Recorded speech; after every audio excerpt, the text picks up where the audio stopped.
បាទសូមជម្រាបសួរពុកម៉ែបងប្អូនទាំងអស់គ្នាបាទថ្ងៃនេះខ្ញុំមកចែករំលែកពីក្របដើមកង្កោកបងប្អូនអាចជាស្គាល់ហើយពាក់ព័ន្ធជាមួយដើមកង្កោក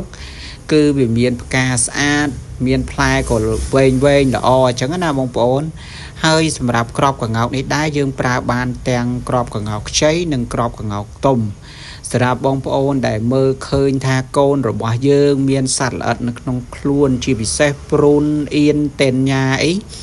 បងប្អូនបើប្រើក្របទុំបងប្អូនយកក្របទុំ7គ្រាប់ហើយយកទៅដាំទឹករងាស់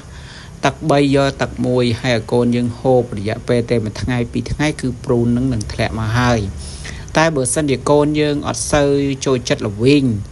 បងប្អូនអាចយកផ្លែដែលចាស់ល្មមយើងវាយយកទៅក្របហើយកូនយើងហូបទៅបាទគឺបាត់តែម្ដងបាទអញ្ចឹងគឺពុកម៉ែបងប្អូនទាំងអស់គ្នាបានមើលវីដេអូនេះហើយជួយ share ចែករំលែកដល់ពុកម៉ែបងប្អូនមួយចំនួនដែលគាត់មិនទាន់បានដឹងពីអត្ថប្រយោជន៍របស់ក្របដើមកង្កោកបាទគឺល្អមែនតែនសម្រាប់ពុកម៉ែបងប្អូនដែលគាត់មានបញ្ហាព្រូនឬក៏សត្វល្អិតនៅក្នុងពោះវៀនអញ្ចឹងណាបាទហើយបងប្អូនមួយចំនួនបើសិនជាមានបញ្ហាបែបនេះភាគច្រើនគាត់ទៅរកពេទ្យរកថ្នាំរកអីបាទប៉ុន្តែគ្រាន់ថាសម័យឥឡូវយើងជឿនលឿនណាយើងប្រើថ្នាំពេទ្យប៉ុន្តែនៅតែមានអ្នកដែលគាត់ប្រើថ្នាំបុរាណហ្នឹងបាទជាពិសេសអ្នកដែលគាត់នៅឆ្ងាយពីមន្ទីរពេទ្យអាចដាំដើមកង្កោកនេះម្នាក់មួយដើមទៅព្រោះដើមកង្កោកមានអត្ថប្រយោជន៍ច្រើនបាទសម្រាប់ផ្ការបស់វាវិញក៏យើងអាចយកទៅថ្វាយទេវតាថ្វាយអីឬក៏លម្អមុខផ្ទះយើងធ្វើឲ្យយើងស្រស់ស្រាយផងដែរបាទចឹងពុកម៉ែបងប្អូនទាំងអស់គ្នា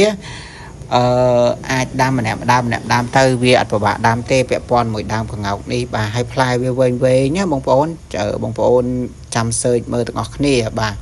ហើយសម្រាប់ពុកម៉ែបងប្អូនដែលគាត់ចូលចិត្តប្រើកាបូបស្ពាយពីមុខបាទនេះអាចតាក់ទងមកខាងខ្ញុំបានកាបូបរបស់ខ្ញុំមួយតែ 10000 ទេស្អាតគ្រប់ម៉ូដណាហើយមានដល់3ថតបាទពុកម៉ែបងប្អូនយកចាប់ពី2ទៅ3កាបូបឡើងទៅខ្ញុំដឹកឲ្យដល់កន្លែងតែម្ដងបាទ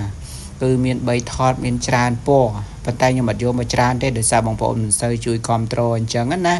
ហើយសម្រាប់ពុកម៉ែបងប្អូនដែលដឹកជញ្ជូនឬក៏បងប្អូនដែលមិនសូវស្គាល់ផ្លូវអីតែងតែជិះម៉ូតូប្រើមើលទូរស័ព្ទប្រើបងប្អូនអាចទិញអានេះទៅប្រើបានអាហ្នឹងខ្ញុំលក់តែ$5ទេហើយព្រីសេវាដឹកបាទដឹកដល់កន្លែងបាទយើងចាប់ដាក់អញ្ចឹងបាទហើយយើងដាក់ទូរស័ព្ទនៅហ្នឹងហើយវាការពារកម្ដៅបានទៀតព្រោះយើងមានមួកមានអីចឹងណាបាទអញ្ចឹងពុកម៉ែបងប្អូនដែលបានមើលវីដេអូនេះសូមជួយ